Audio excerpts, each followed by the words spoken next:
મે સુધી 108 કુંડી મહાયજ્ઞનું આયોજન કરવામાં આવ્યું છે.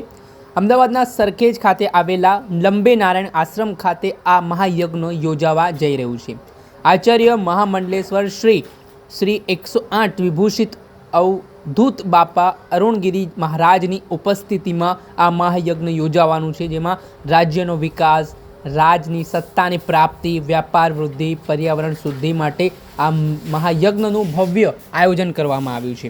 આ યજ્ઞમાં 21 લાખ આહુતિ અને 21 જપ અને 11,000 પાઠ કરવામાં આવશે. ત્યારે આ પ્રસંગને લઈને શું કહી રહ્યા છે આચાર્ય મહામંડલેશ્વર શ્રી 108 વિભૂષિત અવધૂત બાબા અરુણગીરીજી महाराज, તે સાંભળી લો. अभी महायज्ञ का आयोजन किया गया, क्या विशेषताएं होगी और क्यों किया जा रहा है? यह जो यज्ञ किया जा रहा है 23 अप्रैल से श्री बंगला मुखी महायज्ञ 108 कुंडी, गुजरात का विकास हो, पर्यावरण की शुद्धि हो और सुख समृद्धि बढ़े, इसी भाव में संकल्प लेकर के इस यज्ञ का आयोजन किया जा रहा है. 108 कुंडी यज्ञ 23 अप्रैल से आरंभ होगा, 1 मई को इसकी पूर्णाहुति होगी. खासतौर पे पूरा जो यज्ञ का आयोजन है इसकी रूपरेखा क्या होगी, कितने कुंड वाला ये यज्ञ है, क्या विशेषता है?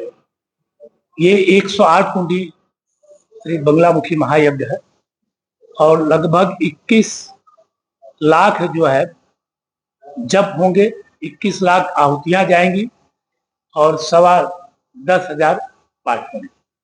130-35 आचार्य शास्त्री आ रहे हैं और उनके द्वारा यह आयोजन किया जाएगा और इस यज्ञ से पर्यावरण की शुद्धिकरण होगा, इस राज्य का विकास होगा और भारत को विश्व गुरु बनाने का संकल्प है. कलश यात्रा भी निकलने वाली है, शोभा यात्रा निकलेगी और उसकी रूपरेखा जो है महामंडलेश्वर ऋषि भारती बाबू जी ने बनाया है कि उसका रूट क्या है, इस रूट से यात्रा निकलेगी, आएगी और वह इसकी जानकारी वह दे देंगे आपको.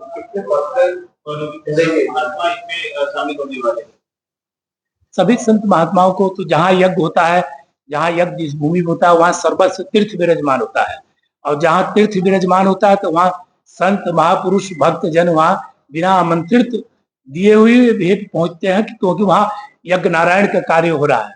तो जहाँ सारे जैसे कुंभ होता है ना, उसी तरह यज्ञ भी इसलिए किया जाता है. जो तीर्थ में नहीं पहुंचते हैं तो यज्ञ की 108 परिक्रमा करने से सर्वस्व तीर्थों का पुण्य प्राप्त मनुष्य को होता है.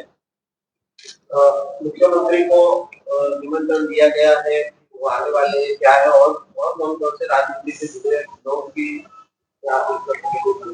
अब तो प्रदेश के जो भी प्रतिष्ठित लोग हैं देश में हैं, उनको सभी लोगों को निमंत्रण भेजा गया है, लेकिन सबके अपने अपने दिनचर्या है, कार्यक्रम होते हैं और पूरा देश इस समय भक्तिमय में है. तो स्वाभाविक तौर पर लोगों को जब समय मिलेगा उस 9 दिन के आयोजन में दिन तो आदमी समय निकाल के आएगा ही आएगा. खासतौर पे पहली बार ये गुजराती होने जा रहा है, पूरे गुजरात को और पूरे देश को इससे क्या मैसेज जाता है? यज्ञ ही जीवन है, जीवन ही यज्ञ है.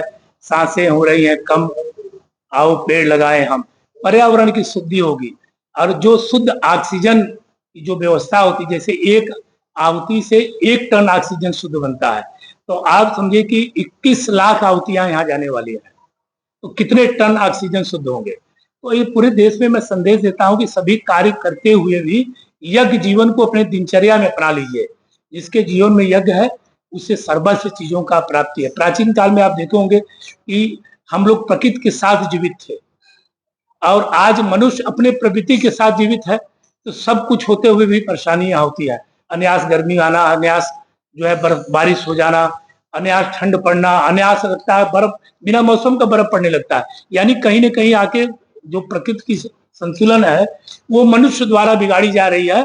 तो मनुष्य ही उसको ठीक कर सकता है, वो यज्ञ के माध्यम से. ऐसा मैं संदेश देता हूँ. खासतौर पे यज्ञ में कितने लोग आएंगे, इससे कोई संकल्प होगा कि देश में पूरे गुजरात में पेड़ का हमने अभी पीछे दिनों में महाकुंभ गया है और प्रयागराज तीर्थ का, और मैं उस समय 51,000 फलदार वृक्ष शिष्यों को प्रसाद के रूप में भेंट किया था और हमने दक्षिणा किसी से नहीं लिया और लोगों को दक्षिणा के बदले में ये कहा कि 2-2 वृक्ष लगा करके और हमें फिर उसकी फोटो भेजिएगा, यही आपकी दक्षिणा होगी, गुरु दक्षिणा होगी। तो मैं लोगों से यही कहूंगा कि 2-2 वृक्ष लगाने का संकल्प करें, और जो बच्चों का जन्म दिवस मनाते हैं उसको जन्म पर्यावरण दिवस के रूप में मनाएं। 2-2 वृक्ष जन्मदिन पर लगाने के बच्चों को संकल्पित करें, तो गार्जियन लोग संकल्पित हों। शादी के जो अपने उत्सव सालाना मनाते हैं, जिसको बोलते हैं क्या सालगिरह क्या वो, तो उस दिन भी वृक्ष लगाया जाए। 2-2 वृक्ष लगाने का संकल्प ले, और भारत हरा भरा हो और भारत अति शीघ्र विश्व गुरु बनेगा। यज्ञ के दौरान वृक्षारोपण का कार्यक्रम यहाँ पे होगा। 108 वृक्ष यहाँ लगाए जाएंगे प्रांगण में। बाकी चूंकि और जब बारिश का मौसम आएगा तो 1000 वृक्ष इस प्रांगण में लगाए जाएंगे। संत ग्रंथ जो आने वाले हैं, कौन कौन से नाम संत ग्रंथ है वो इसमें सम्मिलित? अब सभी महापुरुषों का कार्यक्रम लगा है, और जैसे जब महापुरुष जो आएंगे तो आप लोगों को हम बता देंगे, अवगत पहले करा देंगे।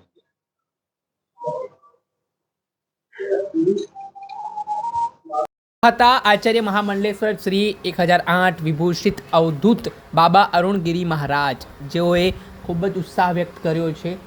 આ કાર્ય છે તે રાજ્યના વિકાસ માટે, રાજ્યની સત્તા પ્રાપ્તિ માટે, એક સારા વાતાવરણ માટે, એક પર્યાવરણ માટે રાખવામાં આવશે, જેમાં અલગ અલગ જગ્યાથી સંતો મહંતો પણ પધારવાના છે. ત્યારે આ ભવ્ય કાર્યક્રમ છે તે 23 એપ્રિલથી તેની શરૂઆત થવા જઈ રહી છે ને 5 મે સુધી આ કાર્યક્રમ ચાલશે. દર્શક મિત્રો, એન કવરેજ ન્યૂઝને આપ લાઇક કરી લો, સબસ્ક્રાઇબ કરી લો અને શેર કરવાનું ભૂલતા નહીં.